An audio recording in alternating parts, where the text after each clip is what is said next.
This is a plant pot holder and I have made it. তো আজকে তোমাদের সাথে শেয়ার করব কিভাবে আমি এই প্ল্যান্ট পট হোল্ডারটা বানালাম। এর জন্য ফার্স্টেই আমাদের লাগবে কার্ডবোর্ড। এরপর এটাকে আমি একটা মাপ দিয়ে কেটে নিয়েছি। দুইটা কেটে নিয়েছি যেন একটু মোটা হয়, কারণ এটাতে পরে আরো কাজ করতে হবে, দ্যাটস ওয়াই আমাদের এটা মোটা হওয়া লাগবে। দুইটাকে একসাথে আমি গ্লু দিয়ে লাগিয়ে নিয়েছি। এরপর লাগবে এই তারগুলো। এই তারগুলো তোমরা হার্ডওয়্যারের দোকানে অনায়াসে পেয়ে যাবা। তারপর এই তারগুলোকে আমি সমান করে কেটে নিয়েছি অনেকগুলো। এরপর কেটে রাখা কার্ডবোর্ডটার মধ্যে আমরা চারপাশ দিয়ে এই তারগুলো গ্লুগান দিয়ে চিপকে দেব।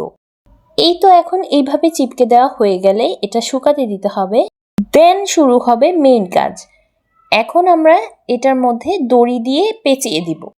দড়িটা তোমরা ভিডিওতে দেখলেই বুঝতে পারবে কিভাবে আমি পেঁচিয়েছি, একটা ভিতরে একটা বাহিরে করে জাস্ট এই অর্ডারে দড়িটা পেঁচিয়ে নিতে হবে পুরোটা।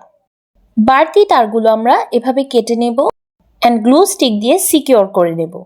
তারপর আমি আগুনে পুড়িয়ে হিট সিলিং করে নিয়েছি।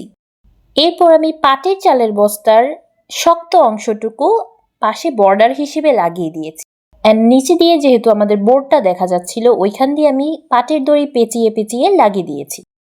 দ্যাটস ইট, আর কিছুই করতে হবে না। Your plant pot holder is ready. ভিডিওটা কেমন লাগলো অবশ্যই কিন্তু আমাকে জানাবে। দেখা হচ্ছে পরের ভিডিওতে। আল্লাহ হাফেজ।